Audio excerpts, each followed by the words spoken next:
Tá, pessoal? Lá vamos nós de novo. Vamos discutir um pouquinho de encapsulamento. Então, novamente, resumão da aula. Vou tentar usar já algum dos projetos já implementados para que essa aula seja mais curta do que a última, que levou 1 hora, até porque já está bastante tarde. Certo? Vamos discutir um pouco de encapsulamento de dados. Para que serve isso? Né? Modificadores de acesso, métodos modificadores, métodos de acesso. Certo? Então, primeiro de tudo, qual é a ideia do encapsulamento? Para que serve esse negócio? A mesma ideia do encapsulamento do mundo real que nós temos. Um exemplo clássico aí. Quando vocês estão num veículo, vocês pisam lá no acelerador do veículo, o que acontece internamente no veículo de vocês? Sei lá, não faço a mínima ideia do que está acontecendo ali. Mas sei que quando eu piso no acelerador, o carro anda e é isso que eu espero. A ideia do encapsulamento é proteger todos os nossos atributos. E fazendo uma associação ao veículo, são todos os mecanismos internos, né? Todo e qualquer parafuso, válvulas, tudo que tem interno no nosso veículo que se unindo faz com que nós tenhamos as ações esperadas desse veículo. Então nós vamos, a partir de agora, ocultar nossos atributos. Então ninguém mais que for utilizar nossas classes vão ter acesso aos nossos atributos. Eles vão simplesmente acionar os métodos, né, que são as ações, como lá no caso do veículo acelerar, que seria o pedal. Eles vão simplesmente ter acesso aos nossos métodos e, utilizando esses métodos, eles vão ter o retorno ou executar a ação esperada nas nossas classes. Nossos 3 itens de investigação do dia.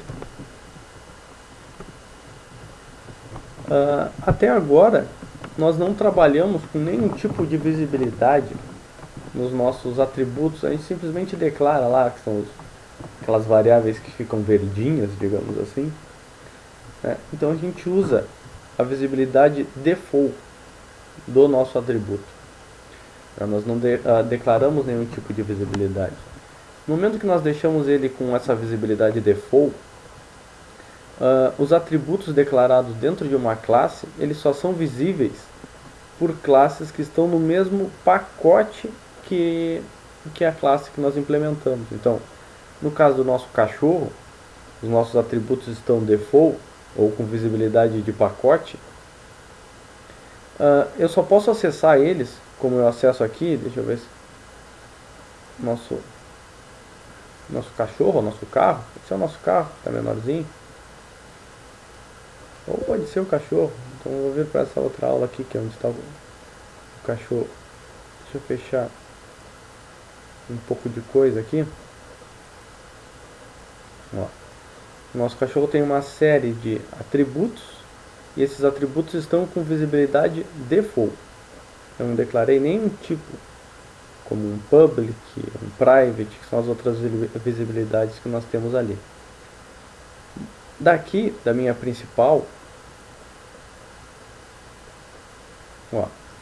eu posso naturalmente acessar aqueles atributos. Então, eu faço um C, que é o nome do meu objeto, ponto, idade, eu estou acessando esse atributo idade. C.peso, eu estou acessando esse atributo peso. Com essa visibilidade, se eu criar uma outra classe em um pacote qualquer,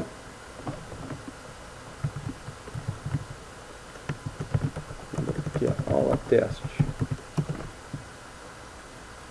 Aqui eu vou criar outra classe principal, idêntica a que nós temos aqui, idêntica. Só que aqui eu vou instanciar um cachorro, cachorro C, recebe new cachorro, tudo tranquilo até aqui. Ele já pede uma importação, adicionar importação para a aula 7.cachorro, tá bem? Aí quando eu tentar acessar o meu atributo, olha lá, eu faço um C ponto, eu não enxergo. Não enxergo raça, não enxergo nome, não enxergo porte, não enxergo nada disso. Porque a visibilidade default só é visível dentro do mesmo pacote. E como essa minha classe aqui está em outro pacote da aplicação, eu não consigo enxergar aqueles atributos. E aproveitando o gancho, outro tipo de visibilidade que nós temos é a visibilidade pública. Como os meus métodos estão setados com visibilidade pública, eu consigo aqui enxergar, alimentar, correr, envelhecer, eu enxergo os métodos, porque eles são públicos. Eles poderiam também ser default? Sim. Eu só utilizo o public em aula porque o Java já cria os métodos como público, não faria sentido eu apagar para ocultar isso de vocês. Mas notem que eu tirei o public daqui e já sumiu o envelhecer daqui, né? Então, se eu quisesse, por um acaso, prover acesso a algum desses atributos de qualquer lugar da aplicação, eu poderia setar aqui a visibilidade do atributo como sendo pública. Aí já estou enxergando aqui, raça. Certo? Porque a visibilidade pública, ela deixa o atributo ou método visível em toda a aplicação. Então qualquer pacote aqui poderia acessar esse atributo ou um método qualquer que esteja com essa visibilidade. Certo?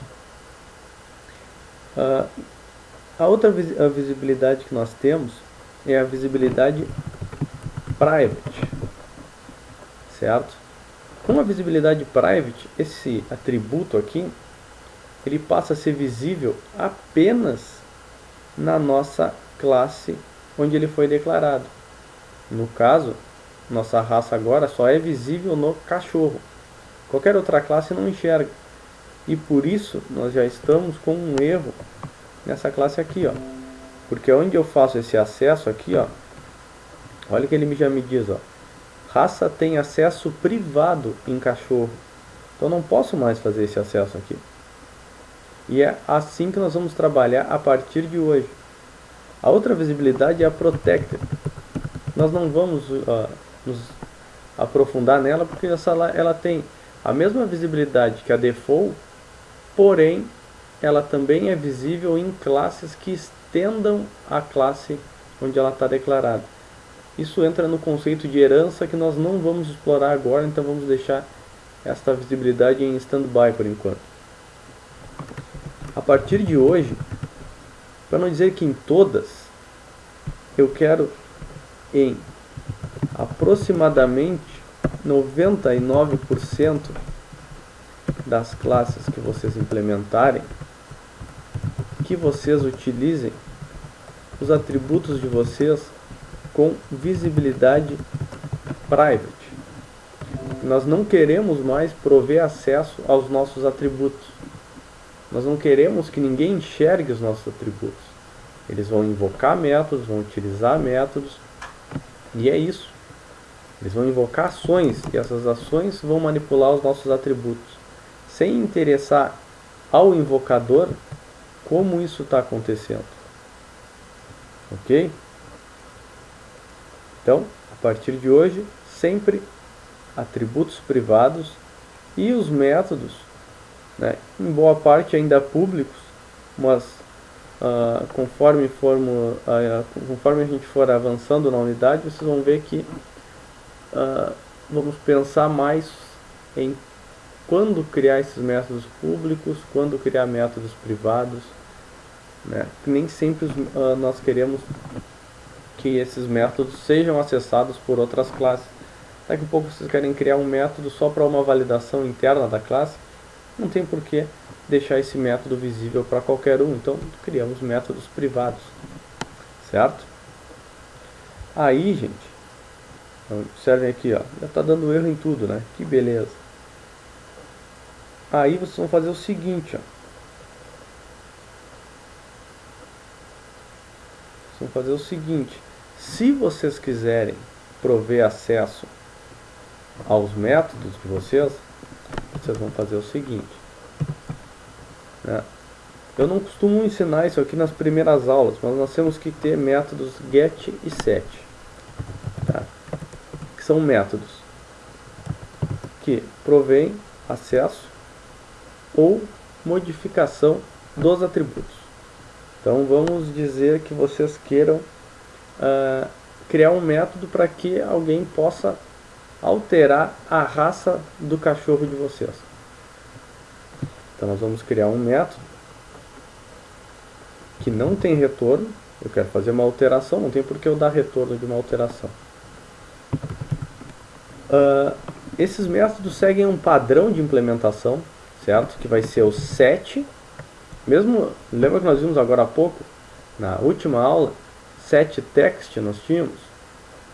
Pois é, está seguindo o padrão de um método set, que é set seguido do nome do atributo com o primeiro caractere maiúsculo. Então, set nome, por exemplo. Certo? Estou dizendo que estou criando um método para que alguém possa setar um nome no meu cachorro.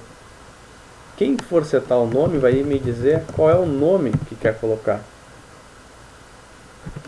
Qual é o nome que ele quer colocar no meu cachorro.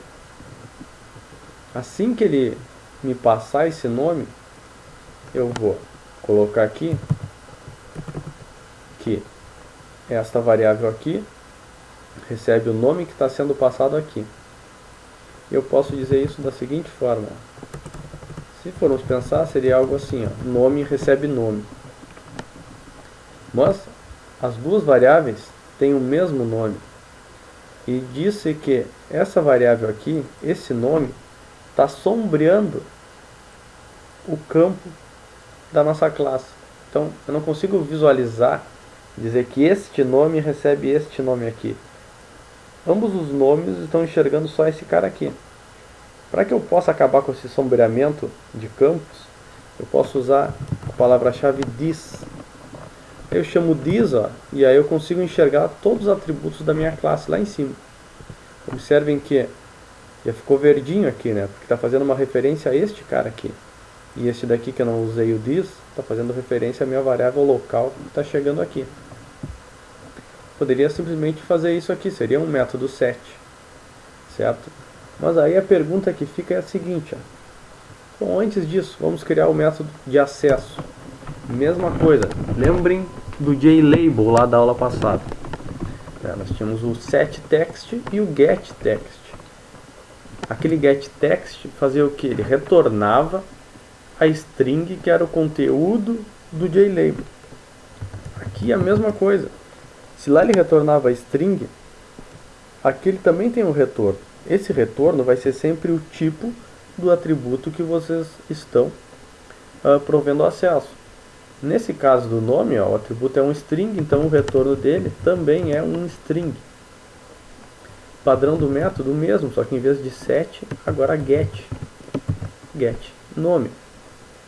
Quando eu chamava o getText lá, eu passava algum parâmetro? Eu não passava nada. E aqui eu também não vou passar. Isso aqui é um padrão, que são os getters e setters das nossas classes. Vocês vão usar sempre esse padrão. Então existem frameworks que obrigam com que sejam implementados esses métodos para que eles tenham um bom funcionamento. Então vão sempre ter esse padrão. Poderiam, por exemplo, ter um setNome retornando um boolean dizendo se foi inserido com sucesso o nome ou não. Mas aí vocês saem do padrão de assinatura de um método set. Então vocês vão seguir sempre essa assinatura aqui. O getNome simplesmente retorna o nome, né? Essa daqui seria a primeira ideia de um get e set. O que mudaria aqui?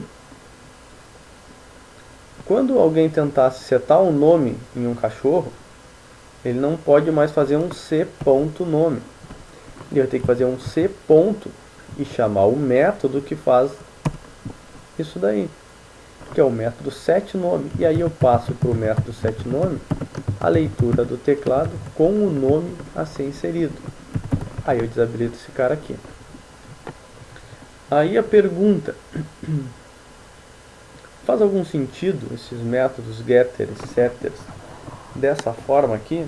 Qual é a diferença disso daqui com relação a deixar simplesmente o método público, o atributo público aqui? Na verdade, desta forma aqui, praticamente não faz diferença alguma. Mas vocês poderiam ter coisas importantes aqui, como por exemplo um registro de log de ação aqui. Poderia gravar em um arquivo aqui, ou num banco de dados, quem é que fez essa alteração. Quando alguém invocar o método setNome, eu venho aqui e faço uma ação qualquer e gravando o log no banco. Gravo um log no banco. Para quê? Se eu precisar dessa informação futuramente, ver quem é que alterou o nome do cachorro que estava cadastrado no meu banco de dados, eu tenho no meu log lá. Coisa que eu não poderia fazer se eu deixasse esse atributo aberto e ele pudesse ser alterado livremente sem nenhum controle. Então eu posso, dentro desses métodos get e set, inserir esses controles em ambos. Aqui eu poderia também dar como retorno alguma formatação específica para o nome, ou levar, se fosse no caso de uma pessoa, nome, sobrenome, né? Então é muito importante trabalhar com esses caras para fazer esse tipo de coisa. Eu poderia aqui, e normalmente vou fazer isso, fazer uma validação. This.nome recebe nome. Bom, depende. Poderia dizer assim, ó, recebe. Aí faço um teste. Se nome.length for maior do que 2 e nome.length menor do que 20, vou considerar que o nome do animal tem que ter no mínimo 2 e no máximo 20 caracteres. Se cumprir com essa norma aí, eu coloco lá no this.nome o nome. Se não, eu vou dizer, eu vou registrar assim, ó, não especificado. Certo?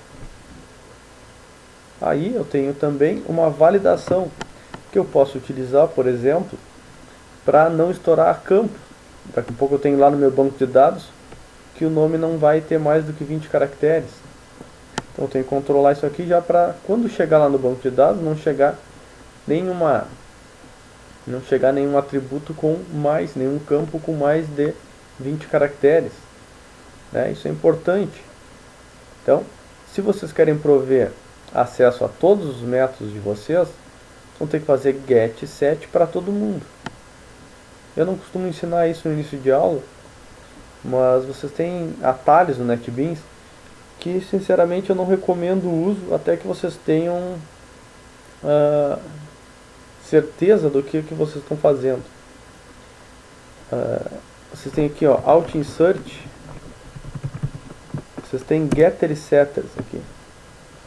Ó, ele já não mostra aqui o nome, porque eu já criei o get e o set do nome. Se eu selecionar aqui, ele vai criar todos os métodos get e set para todos os atributos. Se eu selecionar encapsular campos, ele ainda vai verificar se esses atributos aqui estão como privates. Se não tiver, ele vai inserir o private aqui. Certo? Então, o NetBeans faz muitas coisas para mim. A outra forma ainda é assim, ó, digitem get, Ctrl espaço, get idade máxima, get peso, get, Ctrl espaço, ó, get porte, get raça. Mesma coisa para o set, ó, set idade máxima, set peso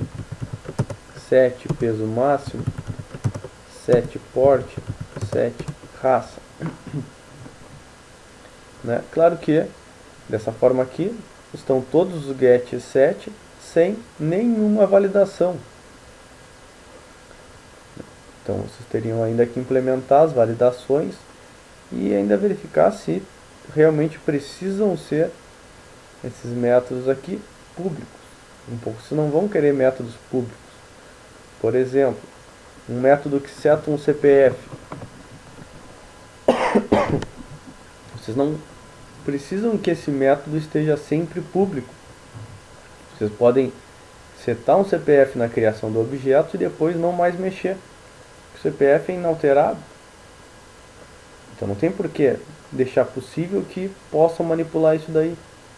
Então a gente evita possíveis problemas. Mas isso aí a gente vai conversando durante as aulas aí.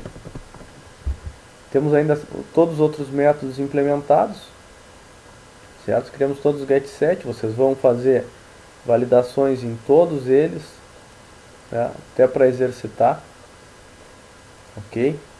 E aí aqui, ó, vamos só rever a nossa principal, fazer com que ela funcione agora utilizando nossos get e nossos sets. Observem, toda vez que eu estava fazendo um set aqui, ó, que eu estava setando uma idade, por exemplo, agora eu vou fazer assim, ó, c.set idade, eu vou passar o teclado, ponto, next, int. Ó, desabilito esse cara aqui, não quero mais.